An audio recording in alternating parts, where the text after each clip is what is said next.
Hello? Can you hear me? Don't exit this room, okay? This isn't a mistake. This room isn't a mistake. I had to hide these logs away from the core gameplay files, in a place that only a beta tester would look, and in a place where the files could be protected. I just really hope that the next development team finds this before the game is released to the public. This game has some kind of malicious code in it that we haven't been able to fully contain or even understand for that matter. We're over budget and out of time. But that's not the reason that we're shutting down. Listen, I have to keep this short so the file size will be small enough to fly under the radar.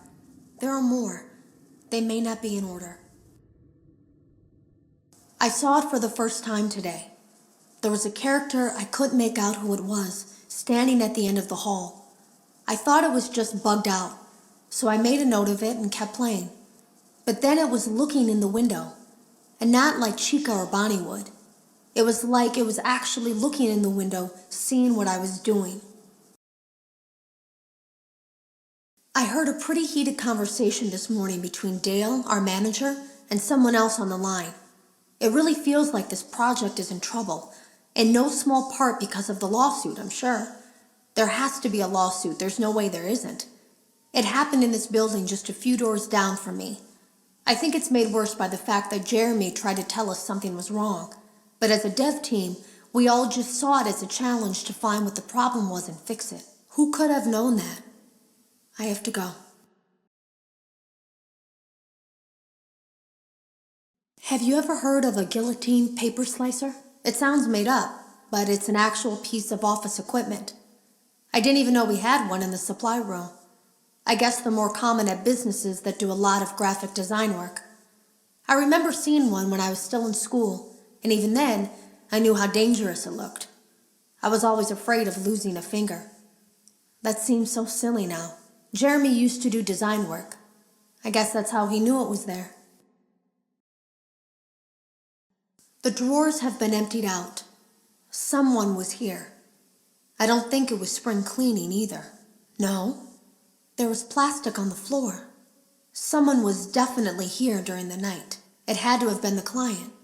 I mean, they sent us that stuff in the first place with no explanation, told us to scan it, said it would expedite the process so we wouldn't need to program any pathfinding ourselves.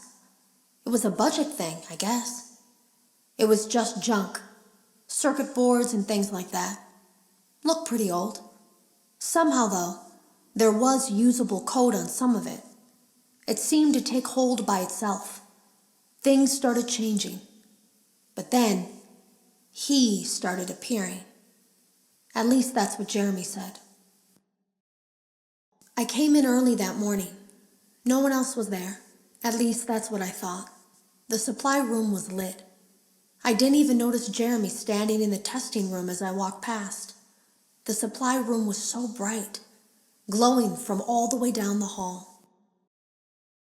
Jeremy complained of nightmares when he came in this morning.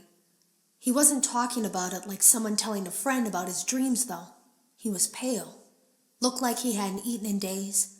He spent an hour talking in Dale's office, but it didn't look like he was given much sympathy. When he came out, he went directly back to the testing room. He doesn't even jump anymore. Nothing scares him. He just stands there like he's talking to someone. Sometimes he rocks from side to side. We were told to leave him alone. I knew I was in line to do the testing next. They'd been prepping me for it. I guess they knew that Jeremy would need to be replaced soon. You can always tell when a company is getting ready to fire someone. They start giving out written warnings for silly things, making sure to build a paper trail and make a case for a firing. Things that normally no one would care about suddenly become grave offenses, all worthy of being written and documented.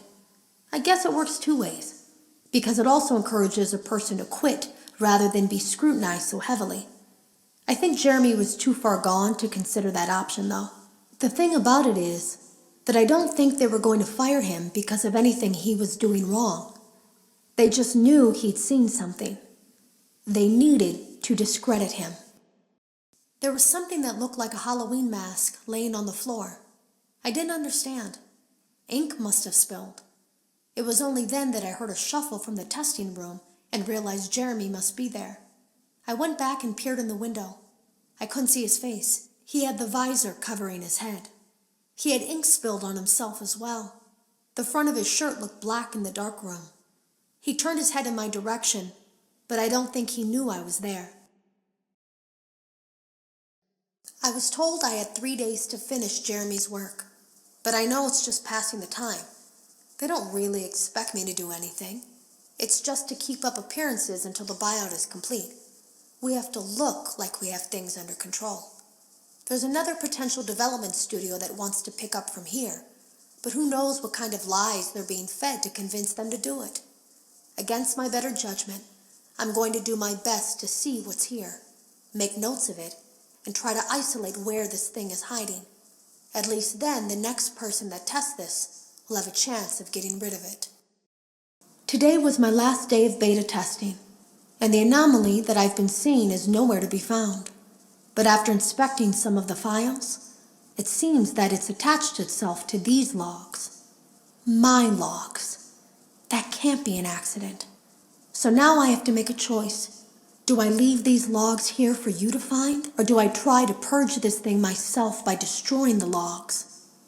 I've chosen the latter. I can't delete them. By creating a protected area to store these logs apart from the game, I effectively gave this thing a safe place to hide itself. It's in here now. I may not be able to delete it, but I might be able to do something else now that it's attached itself. I have an idea. They lied to us. They lied to all of us. They told us that the whole point of this VR game was to undo the bad PR done by a rogue indie game developer who supposedly made up a bunch of crazy stories that tarnished the brand.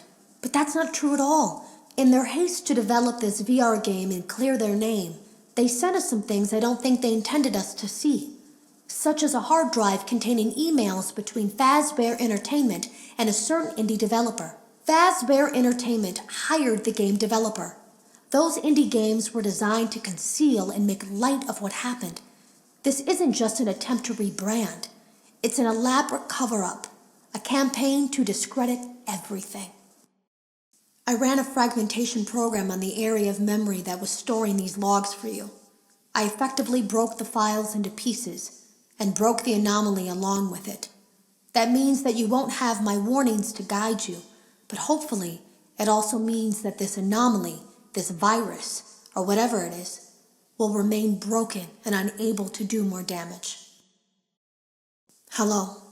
You don't know me. I had created a series of logs for you documenting the troubled development of this VR game that you're now testing, in hopes that you, whoever you are, and whatever team you're with, will abandon development. Now I fear that those logs are being used as a Trojan horse. If you're unable to abandon development, hide all traces of these logs that I've created. I fear that finding them and reassembling them will also reassemble the very thing I've tried so desperately to destroy. There is a way to kill it. It wants to escape through someone plugged into this game. That's you now. You have to let it begin the process of leaving through you. Then use the disconnect switch that I've embedded by the main stage. Let it approach you. Let it begin to merge with you. Play the music and flip the switch. That will cause a hard restart of the game and flush the memory, effectively killing it.